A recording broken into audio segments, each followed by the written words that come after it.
You ever wanted to fly like Superman across the skies and just fight crime? Yeah, well, I don't know about the fighting crime part. It gets a little dangerous. I don't think I want to be a part of that.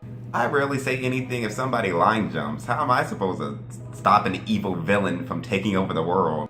Lex, stop that. You know those random questionnaires that asks, what one superpower would you like to have? And I'm like, the power to get a decent job, because I'm looking at unemployment like, hey, babe. But I would say like fly or some because who cares? But it's not gonna happen anyway. I just change my answer every time. But I realize I don't want to fly like Superman.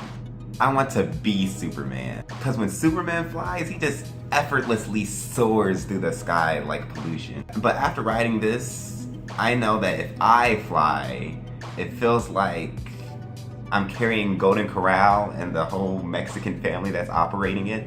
I shouldn't say things like that. People are gonna find this video in like 10 years and do like some racist claim and I get fired on my day off. But really, like, I felt exhausted and I wasn't even the one that had to exert the power to propel myself. Superman Ultimate Flight. No, I'm not talking about the overused clone. Okay, I'm talking about the overused clone. Superman Ultimate Flight, aka Superman fight to keep both titties underneath the restraints. I can manage to retain one, but then the other one just slips out and bobbleheads the whole ride through. It's like holding a slinky at one end. Can you say titties on YouTube?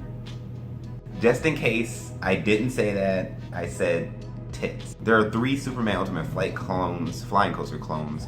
One at Six Flags Over Georgia, one at Six Flags Great Adventure, and one at Six Flags Great America. And I'm talking like this because I really have to sneeze.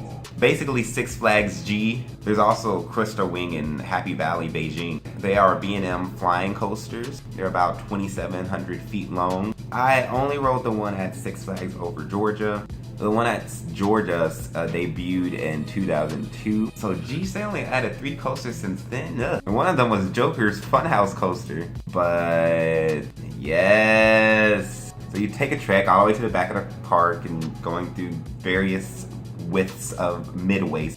You finally make it and you see this primary colors coaster.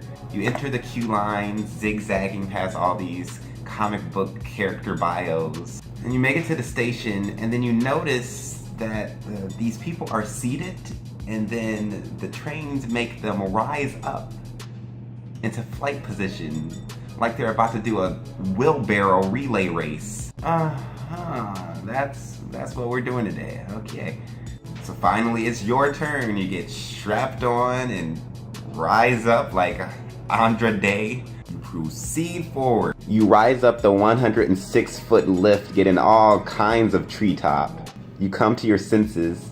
If the track curves downward, then I'm gonna be head first. Once again, treetop. You have a curved drop, and that's all you need to figure out how this is going to feel, which has a wide range of opinion. In my opinion, it's weirdly and relatively mildly fun. You rise up thinking that this ride is going to be this smooth kite through the park, and then you find out that there's wind gusts. This pretzel loop.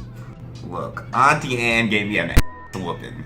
Boy, you better buy the dipping sauce next time. I ain't playing with you. You better get them cinnamon sticks. You invert upside down like a professional diver trying to get minimal splash. It feels like you're getting ironed to the ground. Just... You rise back up and have a seat pressed on your buns. Like when you squeeze a burger before you bite it. You go back in flight position and make an in-air helix. I'm the king of the world! You drop and make 2 horseshoe-like U-turns, like when you see your teacher outside of school. Nope, not today. You fly through this tunnel. Wow. Really more like under a bridge. You make a helix right into a inline twist. It eerily reminds me of how I get out of bed in the morning. And you rise like 1 foot up because you tried to connect the track, but Roller Coaster Tycoon tells you there's a track of Flying Coaster 1 in the way. This ride is an experience. If you've never rode a flying coaster, definitely check this ride out at these parks. When you go to the parks, there's something that you're gonna wanna ride. If you go frequently, it's something you can skip, to be honest. But like, especially if the line's long. Overall, I rate this ride a... fun. Thanks for watching Rob's Rides, keeping it 100 with all things amusement. I'm Rob, and if you thought I was Trey Walton, hit subscribe and I'll come back with a new video soon.